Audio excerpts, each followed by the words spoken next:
Meta just lost $200 billion in a single day. The headlines screamed disaster. The earnings call sounded like a confession. But the numbers behind the crash tell a completely different story, and almost nobody on Wall Street is reading them correctly. On October the 31st, Meta dropped more than 11%. The trigger looked terrifying, a $16 billion one-time tax charge and a capex guidance that sent investors running.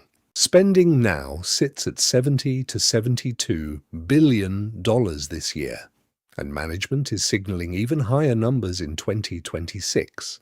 So the market did what the market always does. It panicked.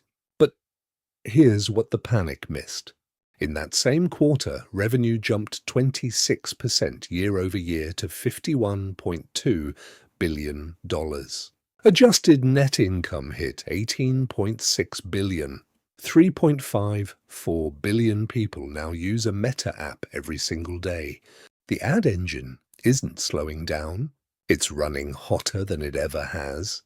And underneath it, Mark Zuckerberg is building something that looks less like a social network and more like a private cloud company that happens to print cash from advertising.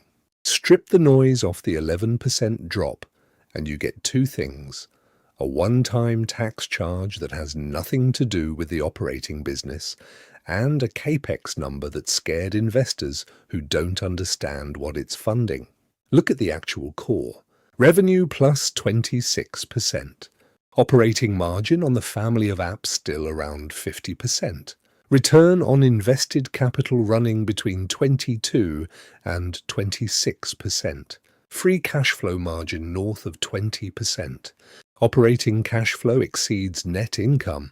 Debt to capital sits below 30%, and research and development is now around 26 to 28% of revenue. By every quantitative test that defines a true mega-cap leader: return on capital, free cash flow margin, debt discipline, cash flow quality, R&D intensity, the core business passes all five. The crash was about a tax line and a fear, not about the engine. 2026 capex is being modeled in the $60 to $65 billion range, and the all-in number, including operating spend on AI tips, well above $100 billion. That sounds insane until you ask the right question. Where else is this money supposed to come from? OpenAI rents compute. Anthropic rents compute. Meta builds it. The Hyperion-class data centers, the MTIA in-house chips, and the Llama open-source stack form a vertically integrated system where every dollar of AI investment loops back into ad targeting, ad ranking, and recommendation. The Andromeda recommendation engine isn't a side project. It is the reason cost per ad is rising while engagement is rising at the same time. Meta is the only company outside Google, Microsoft, and Tesla that can self-fund this scale of build-out from operating cash flow alone. That is not a spending problem. That is a moat being poured in concrete. If Mark Zuckerberg is overspending, why is every other hyperscaler quietly raising their own capex guidance to match him? Drop your real answer in the comments before you keep watching, because the rest of this video only makes sense if you stop assuming the spending is the risk. 2.7 billion users. India, Brazil, most of Europe, large parts of Latin America and Africa. WhatsApp is not an app there. It's the public utility for communication. And Meta has quietly turned it into a paid B2B messaging infrastructure. Businesses pay per delivered message.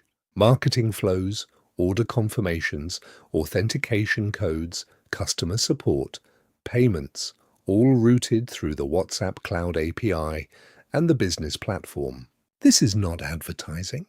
This is metered infrastructure revenue with high open rates, near zero spam tolerance, and identity locked to a phone number. If even a single-digit % of global SMB messaging migrates inside WhatsApp, this becomes a Salesforce class layer hidden inside a free chat app. And the compute that powers it is the same compute Meta is being criticized for buying. Reality Labs has burned more than $70 billion cumulatively since 2020. Last quarter alone, it lost $4.4 billion. This is the part of the story you have to take seriously. If Orion AR glasses do not produce meaningful revenue between 2027 and 2029, this becomes the largest R&D failure in big tech history, and activist investors will start showing up. But there are signals worth noting. Reality Labs' revenue grew 74% year over year. The AI-powered Ray-Ban glasses are sold out and supply constrained. The EMG wristband sits adjacent to non-invasive brain-computer interface territory. Treat Reality Labs the way the market should. Phase 1 experimental, value it at 0 or negative, and if Orion lands, treat the upside as an option you weren't paying for. Meta is trading at a forward price to earnings of around 21. That is cheaper than the S&P 500 average. For a company growing revenue 20+% with 82% gross margins, 43% operating margins, 23% free cash flow margins, and a return on invested capital above 25%. There is no other Magnificent Seven name with this combination of growth, margin, and discount at the same time. The market is paying mid-20s multiples for software, with weaker unit economics. The mispricing is not subtle. It is screaming. If you are accumulating Meta, watch 3 signals. First, the 10-year Treasury yield breaking down through 4.2%, a green light for high-duration growth assets. Second, AI revenue or Andromeda contribution finally getting broken out as a separate line on the earnings call. That single disclosure reprices the entire AI capex narrative from cost to revenue. Third, Reality Labs' quarterly losses staying inside negative $4.5 billion. Above that, the market's patience runs out faster than Orion can ship. Tape these 3 triggers to your monitor and ignore the daily noise.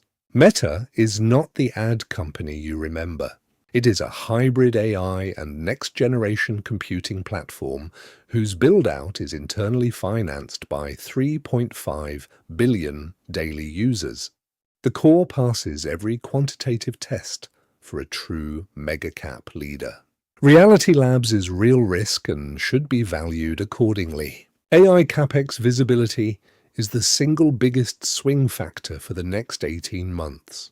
If those 2 stay inside the lines, the current price looks less like a top and more like a generational entry. Now tell me where you stand. Is Reality Labs the next Apple Vision Pro disaster or the next iPhone? Drop your answer below, hit subscribe for the next deep dive, and disagree with me loudly. I read the comments.